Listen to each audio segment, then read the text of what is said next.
Oi, pessoal. Vamos então para a última aula, né? Essa é a parte B da aula 13ª. Eu vou falar um pouquinho de ligas de alumínio, mas não são as únicas que são possíveis de serem submetidas a esse tratamento de solubilização e precipitação que eu vou falar para vocês. Uma série de outras ligas também são possíveis de serem tratadas termicamente utilizando esse tratamento que tem o nome de envelhecimento ou solubilização e precipitação. Bom, vou falar um pouquinho sobre outras ligas metálicas que não são ferrosas, né? Então não tem o ferro na composição. Essas ligas que têm molibdênio, tântalo, tungstênio, nióbio são consideradas ligas refratárias, cuja característica é ter um alto ponto de fusão.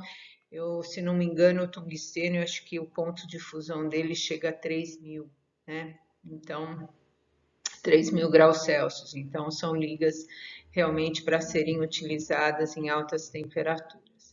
As ligas consideradas de baixo ponto de fusão, que são o chumbo, o zinco, o estanho, e nós vimos lá, quando eu comentei com vocês de deformação a quente e a frio, lembram-se que eu falei como o estanho tem um baixo ponto de fusão, a, a temperatura de recristalização dele está abaixo da temperatura ambiente, então a gente não consegue encruá-lo. O chumbo também entra nessa família.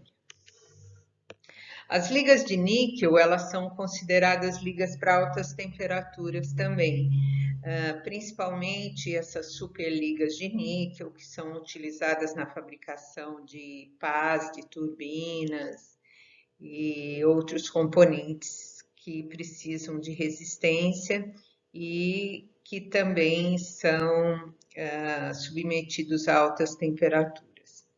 Tem as ligas de cobre, que envolvem os latões, as ligas de cobre e níquel e os bronzes de alumínio,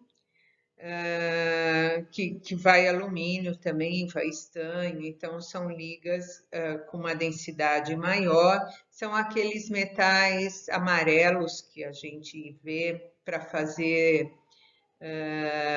tem uma série, faz vasos, faz placas, faz cartucho de bala, faz. Tem uma série de aplicações, essas ligas cobre e níquel, né?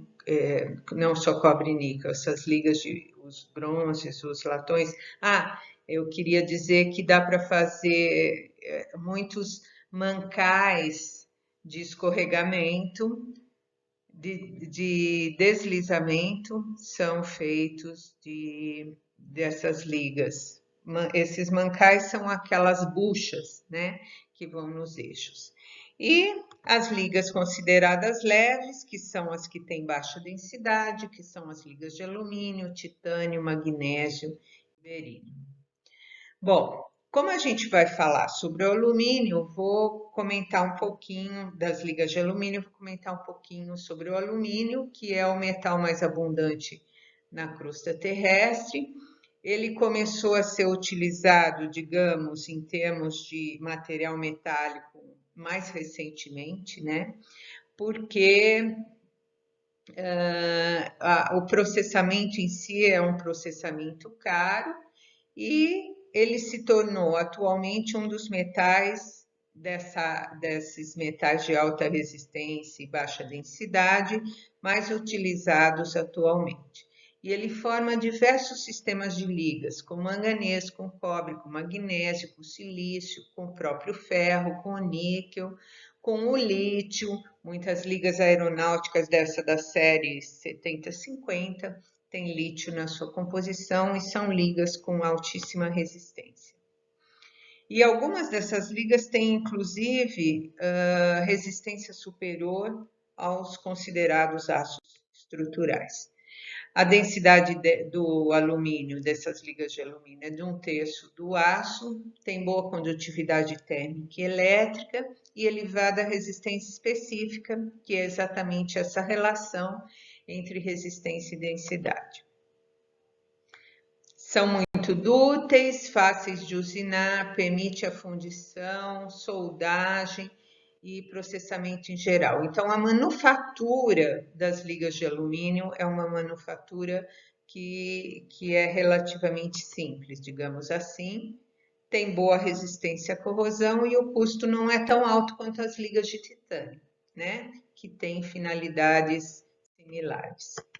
As aplicações são em vários campos, na construção civil, arquitetura, para fazer embalagem. Tem uma utilização muito nobre que é na indústria aeronáutica e aeroespacial, mas em toda a indústria da mobilidade, as ligas de alumínio têm um papel importante. São também feitos condutores elétricos de alta voltagem, utensílios de cozinha, algumas ferramentas portáteis. Como é que a gente obtém o alumínio? A fonte mais praticável, né, que tem a maior quantidade para se extrair o alumínio, é a bauxita, que é uma mistura de alumínio, oxigênio, água, sílica, óxido, enfim, são misturas de sílica com impurezas. E ele é encontrado em depósitos relativamente rasos, com uma espessura de no máximo, com uma profundidade de no máximo 4,5 metros. Ela é encontrada em todos os continentes, o alumínio, nessa mistura bauxita, exceto na Antártida. As zonas tropicais e subtropicais são as que têm os maiores depósitos. E como é que é feito a obtenção do alumínio? Essa bauxita é dissolvida em soda cáustica, depois ela é filtrada para separar o material sólido e para que se concentre o óxido de alumínio. Então, da bauxita eu faço a alumina, que é o óxido de alumínio, que é o Al2O3, né? E depois, por redução dessa alumina, eu consigo produzir o alumínio. Essa redução acontece numa redução eletrolítica. Então, aqui tem um desenho mostrando para vocês que fica um eletrodo de carbono, essa alumina em solução e com esse processo eletrolítico, o óxido de alumínio se decompõe produzindo alumínio. Alumina produz o alumínio. E só para vocês terem uma ideia, esse processo é um processo que exige uma quantidade de energia elétrica muito grande. Para você fazer a quantidade de alumínio que vai numa latinha de cerveja, por exemplo, né, essa quantidade de alumínio necessária para produzir uma latinha de cerveja, ela gasta de energia o equivalente a 30 horas de uma lâmpada incandescente de 100 watts funcionando, né? Então, vocês vejam que o alumínio, o preço dele, ele é muito dependente do preço da energia elétrica também. Então, falando um pouco mais da produção do alumínio, a redução é o processo que separa o metal do oxigênio, que forma a alumina. A operação acontece em temperaturas altas, 960 graus, nessas cubas eletrolíticas, que são fornos especiais revestidos com carbono, pelos quais circula uma corrente elétrica. Dentro da cuba, a alumina dissolve-se em uma solução eletrolítica formada por sais de fluoreto, de sódio e alumínio, e ocorre a separação do metal do oxigênio. Como resultado da eletrólise, o oxigênio liberado da alumina reage com o carbono do anodo, formando dióxido de carbono, e o alumínio deposita-se no fundo da cuba, em estado líquido, de onde é retirado e encaminhado para a produção de lingotes, placas, tarugos, isso é considerado o alumínio primário. Mas, sem ser a produção do próprio alumínio, a alumina tem já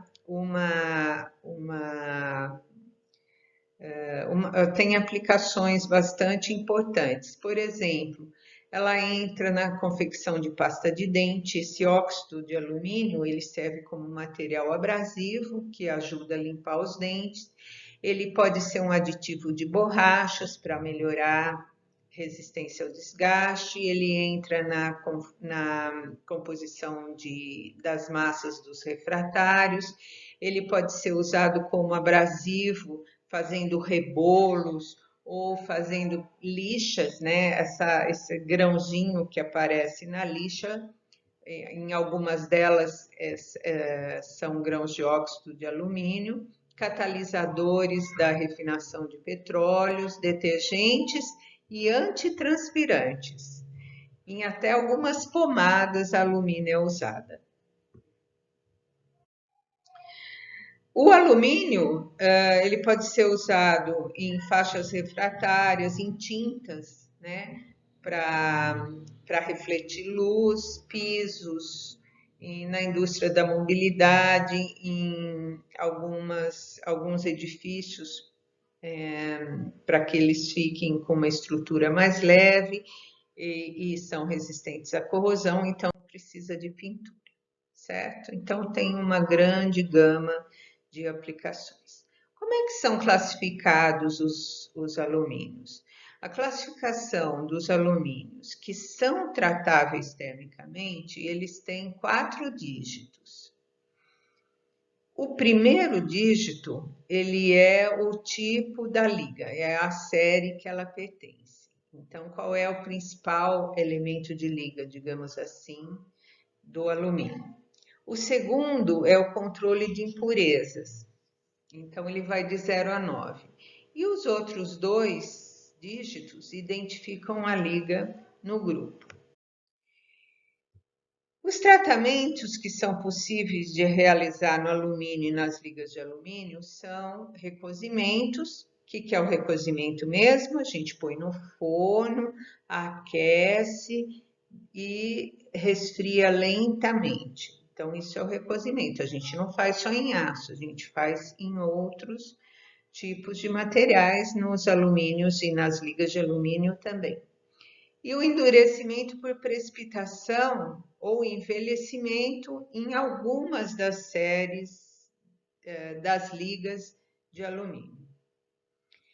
E um que é possível fazer em qualquer metal, menos naqueles de baixo ponto de fusão, é o endurecimento por deformação plástica frio, que a gente já viu que o nome disso é encruamento. Então, olha só, essa tabela mostra o efeito dos mecanismos de resistência, de aumento de resistência em alumínio e ligas de alumínio. Então, aqui, o material alumínio puro, uma liga de alumínio endurecida por solução sólida. Então, eu só adicionei um outro elemento junto. Um alumínio encruado, cold worked, então é trabalhado a frio, né? Ele foi encruado. E um age hardened, aluminum alloy. É uma liga de alumínio endurecida por envelhecimento. Age é idade, né? Então, envelhecimento. Então, olha só, se eu tiver o alumínio puro, eu tenho os menores valores de resistência. Eu tenho a tensão máxima em 6.500 PSI, a tensão de escoamento, que é o yield strength, 2.500, mas tem um alongamento sensacional, né? 60%. Não é à toa que a gente consegue fazer essas lâminas de alumínio para cobrir, para pôr no forno, né? Porque ele tem um alongamento muito bom. Se eu adicionar um outro elemento e fizer uma solução sólida, a tensão máxima passa de 6.500 para 16.000, a tensão de escoamento para 6.000 e o alongamento cai para 35%. Se eu fizer um encruamento no alumínio, eu vou conseguir, olha, eu saio de 6.500, que é o alumínio puro, e ele encruado vai para 24.000 PSI e a tensão de escoamento para 22.000. Então, olha a influência do encruamento como é importante, né? Essa deformação e esses valores de resistência, eles são função da quantidade de deformação a frio que foi colocada, né? Mas se eu envelhecer uma liga de alumínio, eu vou conseguir chegar até 83.000 PSI para a tensão de máxima e a tensão de escoamento para 73.000, mas o alongamento vai para 11%. Então vejam, né? Se eu envelhecer ou se eu encruar ou se eu fizer uma solução sólida, eu sempre vou ter aumento de resistência com relação ao alumínio puro. Mas esse tratamento de envelhecimento é um tratamento que efetivamente melhora bastante a resistência da linha. Então, aqui eu tenho uma tabela mostrando a classificação de ligas forjadas e fundidas. Do lado direito estão as ligas fundidas. Então, ele tem 4 dígitos também, mas entre o terceiro e o quarto dígito tem um ponto, né? Isso mostra que são ligas fundidas. Nós vamos ficar com as ligas forjadas, mas se vocês olharem, né, elas são similares em termos de composição. O que muda é que uma é fundida e a outra é forjada e que pode ser submetida dentro dessas séries. Algumas podem ser submetidas ao tratamento de envelhecimento. Então, vamos lá. A liga da série 1000, 1XX, é o alumínio puro, né? Ele está em maior quantidade com alguma impureza. A da série 2000, que é o 2XX, o principal elemento de liga é o cobre. A série 3000, o principal elemento de liga é o manganês. Então, depois do alumínio, que está em grande quantidade, quem vem em maior quantidade é o manganês. No caso da 4000 é o silício, 5000 o magnésio, 6000 é o magnésio e silício. Essas ligas são muito utilizadas para a fabricação de bike, né? Estruturas de bicicleta. Série 7000, que o principal elemento é o zinco, nós temos grande parte das ligas aeronáuticas são dessa série, 7075, 7050, que são ligas cujo principal elemento é o zinco. Aí tem a série 8000 e a série 9000, que não é uma série muito utilizada. Muito bem. Dentro dessas séries, a série 2000, 6000 e 7000 são as séries que são as principais que são tratáveis termicamente. Então, uma das principais da série 2000 é a série 2024. Então, a gente já viu que o principal elemento é o cobre. Se vocês olharem na composição química aí, ele tem 4,4% ou 4,5% de cobre. Ainda tem um pouquinho de magnésio e manganês. Ela é tratável termicamente e olha entre parênteses, está escrito T4, né? Nós vamos ver o que é esse T4. E ela serve para fazer estruturas de aeronaves, rebites, roda de caminhão. A série 6000, a mais utilizada é a 6061, magnésio é o principal elemento químico, mas ainda tem silício, cobre, cromo. Ela também é tratável termicamente. Um dos tratamentos possíveis é o T4. Serve para fazer tubulação, vagão, caminhão. A série 7000, uma das principais é a 7075, que tem 5,6% de zinco, 2,5% de magnésio e ainda tem cobre e cromo. E ela pode ser tratável termicamente, por exemplo, com um T6. E serve bastante para fazer peças estruturais de aviões. Muito bem, então agora nós vamos aprender quais são as designações básicas da situação microestrutural, digamos assim, da liga.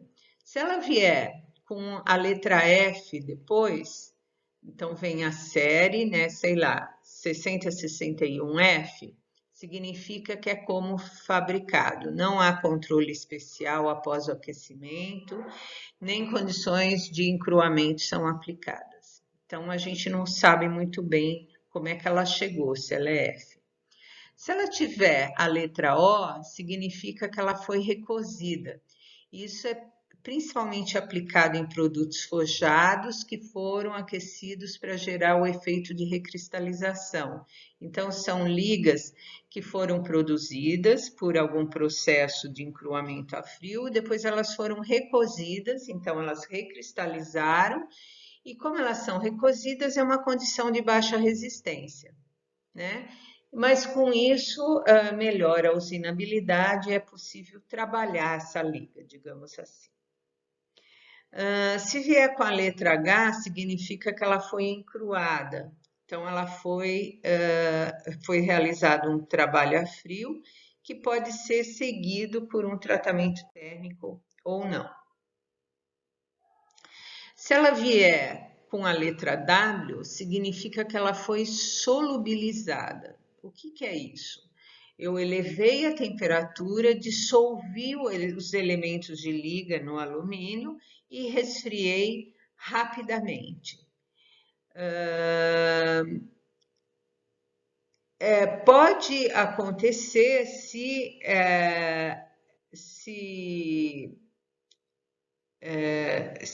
isso acontecer, pode ser que se a liga tiver um envelhecimento natural, ela não fique mais no estado solubilizado, ela vai para um estado chamado T4, né? Então, essa letra ela é utilizada como quando exatamente para as ligas que envelhecem espontaneamente na temperatura ambiente. E a solubilização, elas permanecem solubilizadas por um curto período de tempo, tá?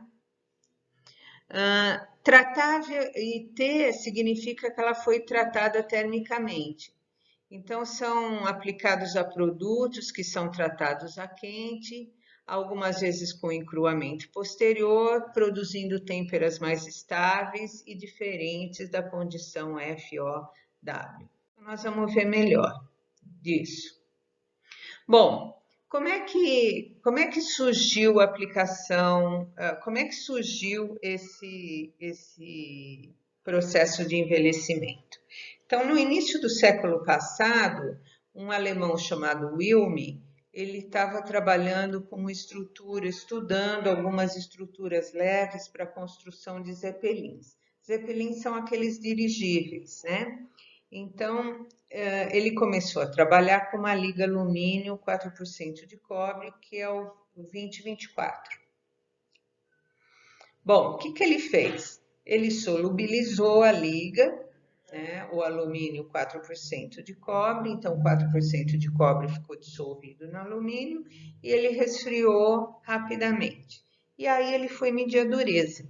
Ele viu que a dureza dava 60 Brinell, e a resistência chegava no valor de 280 megapascal.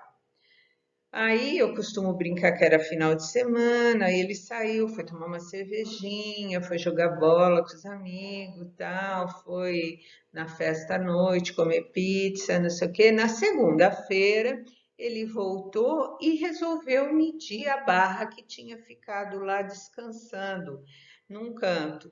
E ele viu que a dureza praticamente tinha dobrado, ela foi de 60 para 110 Brinell.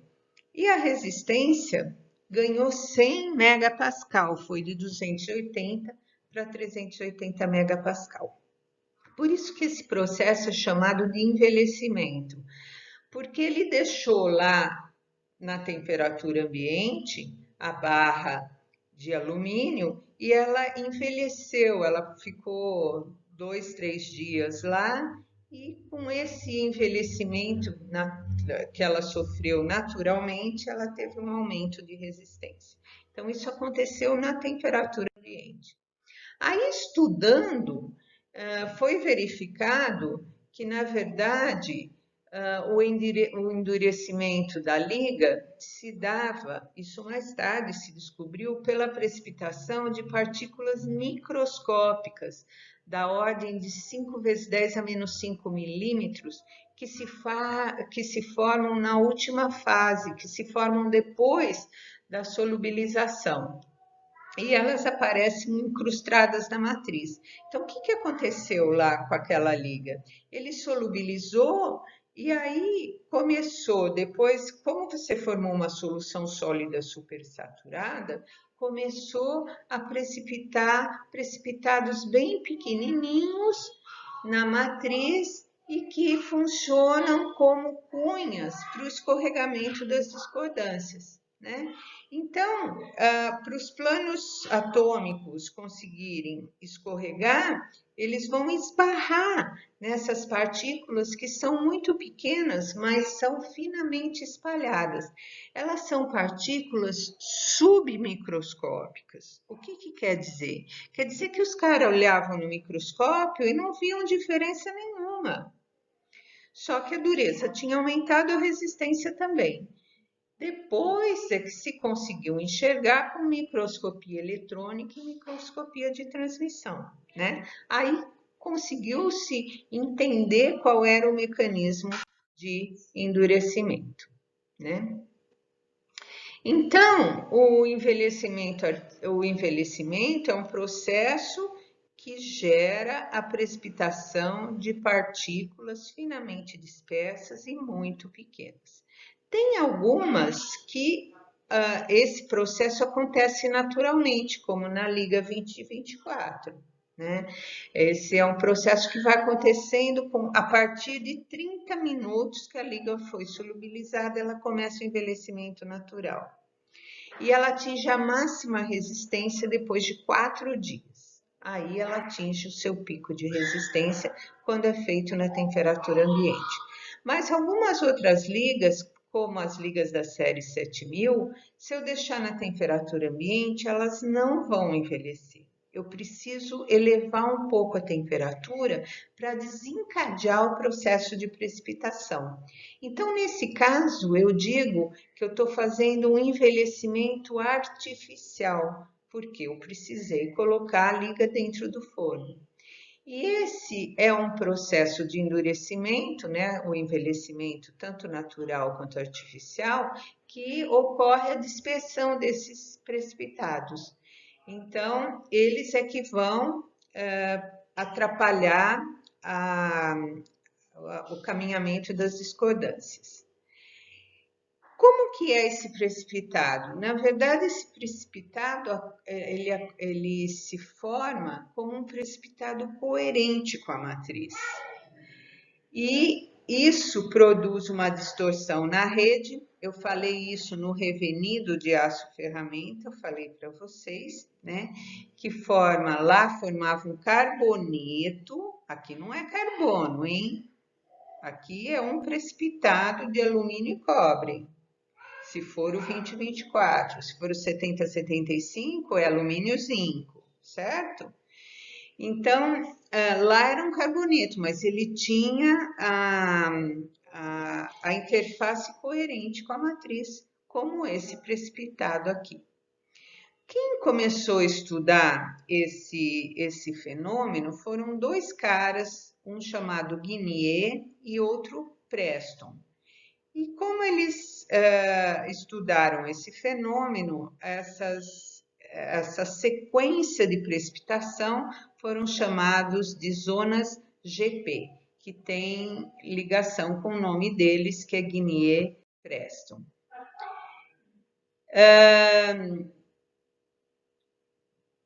Então, o que acontece? No início, logo depois da solubilização, seja artificialmente ou seja naturalmente, o que acontece é que átomos de cobre eles começam a se deslocar, né? E vão se combinando com alguns átomos de alumínio. No início, o tamanho deles é muito pequenininho e não chega a causar um grande obstáculo para as discordâncias. Ele é composto por uma ou duas camadas de átomos só, então ele não chega a ser um precipitado, digamos assim. Por isso ele é chamado de zona de Guinea-Preston, porque ele é muito pequeno. Mas depois ele começa a crescer um pouco mais. E aí ele se torna coerente, que é quando eu tenho que eu estou próximo da resistência máxima, né? E aí, se o processo de envelhecimento continuar, eu vou ter uma diminuição da resistência e da dureza, porque ele começa a ficar semi-coerente, ele começa a perder a coerência. Até que, quando ele perde totalmente a coerência e fica incoerente, a dureza caiu. Então, vejam, no envelhecimento natural, eu não chego ao processo de superenvelhecimento, então, do overaging, que é quando a dureza cai. Ele acontece naturalmente, envelheceu, atingiu o pico e fica, se eu não aquecê-lo, né? Ele não pode ser usado com altas temperaturas, porque senão esse precipitado coerente pode crescer e se transformar num incoerente, e aí a dureza e a resistência caem. Mas se eu trabalhar a temperatura ambiente ou com aquecimentos leves, eu não tenho problema. Agora, se eu estiver fazendo um envelhecimento artificial, se eu passar do ponto, eu vou perder a faixa de endurecimento ótima e vou entrar num processo de super envelhecimento, que é quando eu tenho o precipitado já incoerente. Então, se eu olhar aqui em cima, eu vou ver, ó, coerente à direita. Vocês percebem que a rede em volta do precipitado, ela está tensionada, né? Ela está desarrumada e isso causa um obstáculo às discordâncias. No caso do precipitado incoerente, ele tem o parâmetro de rede próprio dele e não está ligado com a matriz. Então, a matriz está bem arrumadinha, não distorce a rede. E com isso, as discordâncias são capazes de caminhar mais facilmente. Então, vamos ver. Então, olha só, aqui eu gosto mais desse desenho porque ele mostra isso em tamanho também. O precipitado incoerente, ele é um precipitado bem maior do que o precipitado coerente. E aqui nesse desenho a gente consegue enxergar isso. Então, vamos lá, eu peguei o 2024, solubilizei. Quando eu solubilizei, eu fiquei na situação A, que é o desenho mais à esquerda.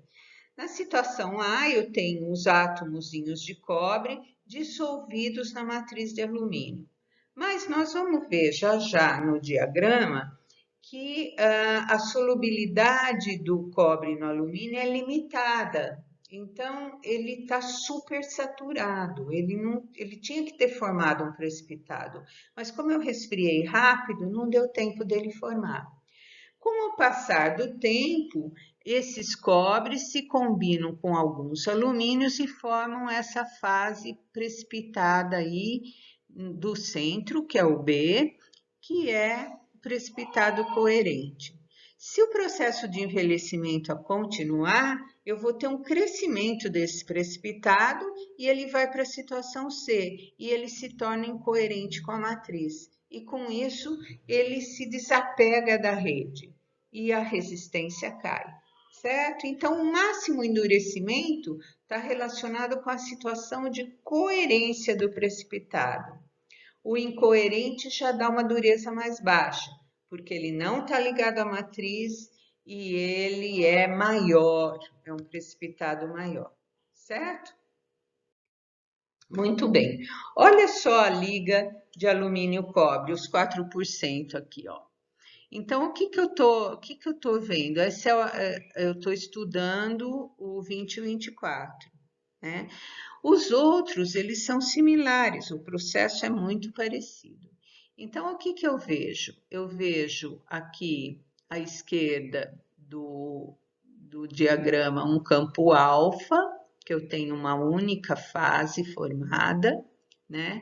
Vejo uma orelha de alfa mais líquido, vejo aqui alfa mais teta, e vamos ficar do lado de cá. Por quê? Porque os 4% está do lado de cá, para ligas hipoeutéticas, certo? Então, 4% de cobre, se eu elevar a temperatura até uns 550 graus, eu vou estar formando uma solução sólida única, alfa. Vocês conseguem enxergar isso? Ó, 4,5, né? 4%, eu elevo a temperatura, eu estou no campo alfa. Eu estou nesse triângulo da esquerda aqui, certo? O que que significa? Que os 4% de cobre está dissolvido no alumínio fazendo uma única fase alfa. Aí a hora que, se eu abaixar lentamente a temperatura, se eu estiver fazendo um recozimento nessa liga, o que que vai aparecer? A hora que eu cruzar essa linha vermelha, que é uma linha de solubilidade, eu vejo que começa a aparecer uma fase teta, que é principalmente em contorno de grão, que é o CuL2, que é um precipitado incoerente e grande, que ele está sendo formado aí porque eu estou resfriando lentamente, eu estou recozendo o material. Se eu resfriar rápido, não dá tempo do CuL2 sair, que é o teta. Então, eu formo uma solução supersaturada de cobre. Vocês conseguem entender isso? Porque abaixo de 300 graus eu consigo dissolver 1% só de cobre. Então, na temperatura ambiente, eu não vou ter cobre dissolvido dentro do alumínio, praticamente nenhum. Mas se eu resfriar rápido, eu vou formar uma solução sólida supersaturada. Se eu resfriar lentamente, o CuL2, que é o teta, vai aparecer, certo?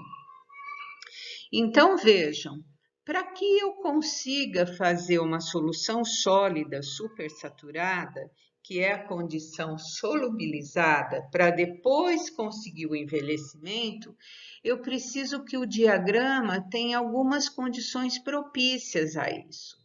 A primeira delas é que eu tenha um campo alfa onde eu consiga fazer uma solubilização, ou seja, dissolver o soluto no solvente. Então, eu tenho um campo grande de alfa aí, ó. Vocês estão vendo? Então, eu tenho que aquecer em algum lugar, eu tenho que ter um campo em que o soluto dissolve no solvente. E nesse caso, eu tenho, ó, 4,5%, eu vou até 550 graus e consigo dissolver todo mundo em alfa. Mas, para eu formar uma solução sólida supersaturada, eu preciso que a solubilidade caia com a temperatura, porque se ela dissolver sempre, eu não vou formar solução sólida supersaturada, correto? Então, essas são as duas condições básicas. O sistema de liga deve apresentar solubilidade sólida decrescente com a diminuição da temperatura e o sistema deverá formar uma única fase numa ampla faixa de temperatura. Eu tenho a formação do alfa numa ampla faixa de temperatura. Então, essas são as condições. Todas as ligas que obedecerem essa condição podem ser tratadas termicamente por solubilização e precipitação, ou, como a gente chama, elas podem ser envelhecidas, inclusive o aço, né?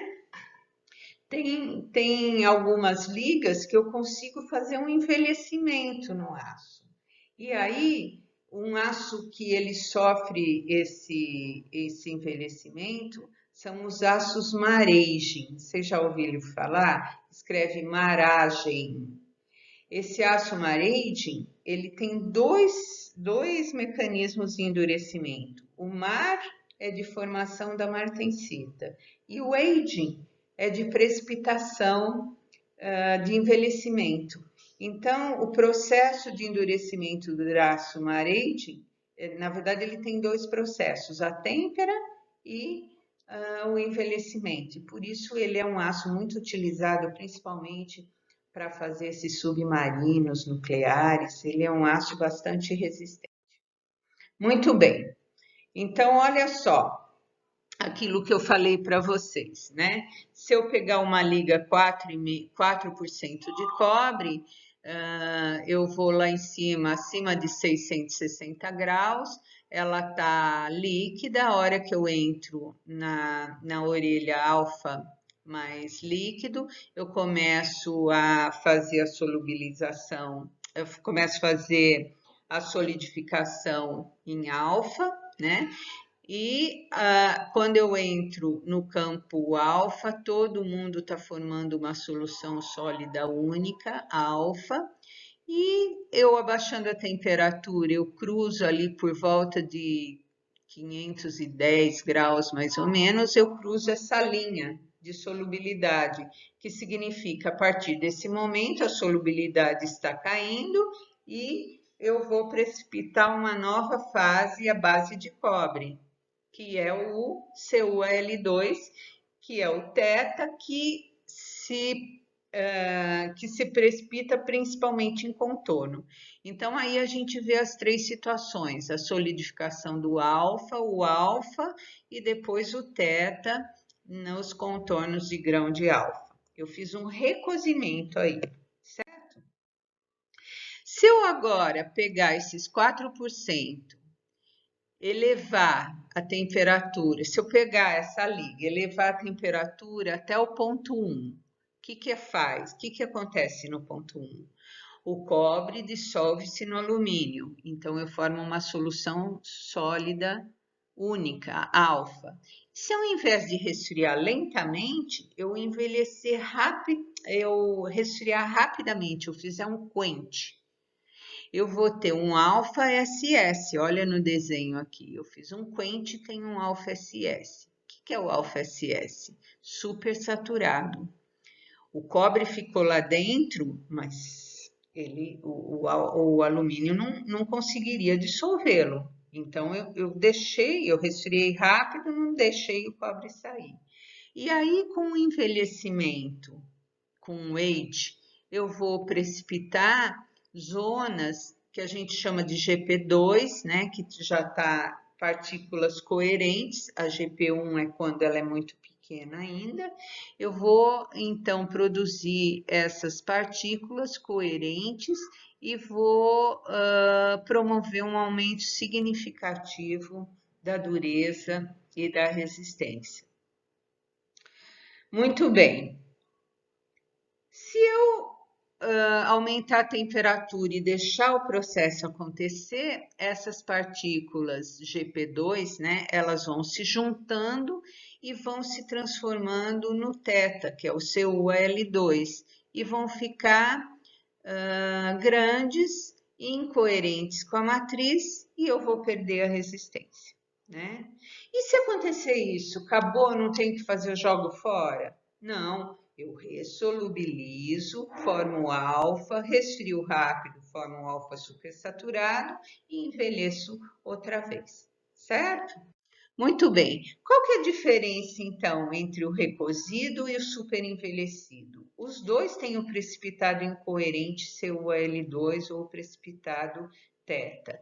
É que, no caso do recozido, a precipitação acontece diretamente no contorno de grão. E no caso do superenvelhecido, como ele vem de uma distribuição de partícula que está dentro do alfa, ele vai ficar um pouco mais espalhado, não vai se concentrar tanto em contorno de grão. E isso altera um pouco as propriedades, mas ele fica muito parecido.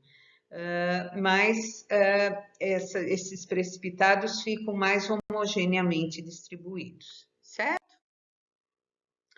Bom, Esse envelhecimento natural que acontece com o 2024 é uma sacada, né? Por quê? Porque você já imaginou, ele tem uma resistência baixa quando ele é solubilizado, e depois de 4 dias ele atinge a resistência máxima dele. Então, eles são muito utilizados em rebitagem de avião, de chapa de avião, né? De fuselagem. Por quê? O que que você faz? Você solubiliza, ele está com a dureza baixa, então fica fácil de rebitar, né? O rebite, já falei o que que é, né? É aquele prego que aperta e forma a cabeça dos dois lados, certo? Então você rebita todo o avião usando uma baixa energia, porque a dureza está baixa. Mas depois de 4 dias, a resistência dobrou, né? A dureza praticamente dobrou e a resistência aumentou muito. Então, é uma sacada isso. Você consegue facilmente rebitar, mas conseguir uma resistência maior. Bom, qual que é o grande problema, né? Vocês imaginam a Embraer lá que é dia de rebitar avião. Então, o que que eles fazem? Eles chamam a mulher do cafezinho, a mulher da limpeza, o cara que pinta o prédio, porque é dia de rebitar, todo mundo tem que rebitar, porque depois de 4 dias ele começa a endurecer, a gente não consegue usar mais no estado duro, não é isso? Ele teve ele envelheceu, aumentou a dureza e não conseguiu mais rebitar. Então, tem o mutirão do rebite lá na Embraer. Não, não é assim, né? Então, o que que eles fazem? Eles solubilizam os rebites, deixam na condição solubilizada e põem no freezer, porque em baixa temperatura você consegue manter solubilizado, ele não envelhece naturalmente. Se eu deixar na temperatura ambiente, ele vai envelhecer naturalmente. Então, esses rebites, eles são armazenados a baixa temperatura para que se mantenha a condição solubilizada. Então, é isso que está escrito aí. As ligas que apresentam endurecimento por precipitação apreciável à temperatura ambiente e após intervalos de tempo relativamente curtos devem ser temperadas, nesse caso é resfriar rápido e armazenadas sob